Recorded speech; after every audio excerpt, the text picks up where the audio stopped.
Je vais vous montrer comment bobiner un fuseau. Donc je prends le fuseau dans ma main gauche, le fil dans ma main droite.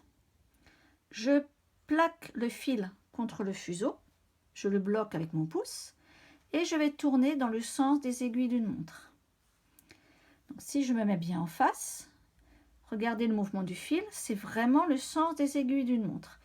C'est à respecter absolument pour que votre fil après se déroule correctement. Il faut maintenant bloquer le fil sur la tête ici du fuseau, sinon il se déroule. Pour cela, il existe plusieurs méthodes. Moi, j'utilise celle-ci. Je prends le fil dans ma main droite, je le tire donc vers la droite, je crée une sorte de boucle. Si je me mets à plat, on voit bien la boucle ici.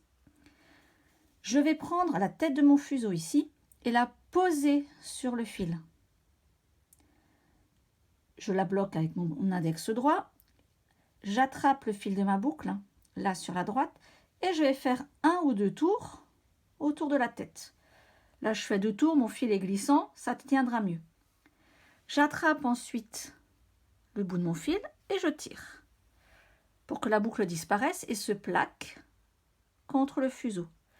Si maintenant je tire sur mon fil, ça ne bouge plus. Je vous remontre le geste. Mon fuseau toujours dans la main gauche, je crée une boucle avec ma main droite.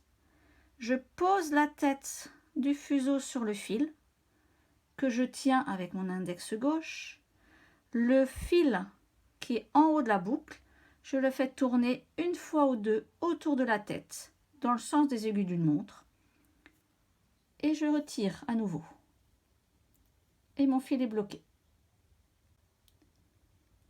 Cette boucle qui bloque le fil, ça ne nous empêche pas de soit rallonger le fil, soit le raccourcir. Si vous voulez rallonger le fil, vous pouvez bloquer le fil principal sur votre carreau et vous tournez votre fuseau dans le sens des aiguilles d'une montre. Votre fil se déroule, mais reste toujours bien bloqué sur votre fuseau. Si au contraire, votre fil est trop long, il vous suffit d'attraper cette fameuse boucle-là qu'on a au niveau de la tête. Je tire dessus, qu'est-ce qui se passe? En fait, quand je tire, ça me permet de raccourcir le fil et je n'ai plus qu'à faire disparaître cette boucle en l'embobinant sur mon fuseau. Et me voilà de nouveau prête à travailler. Et vous vérifiez bien, je tire sur mon fil, ça ne bouge pas.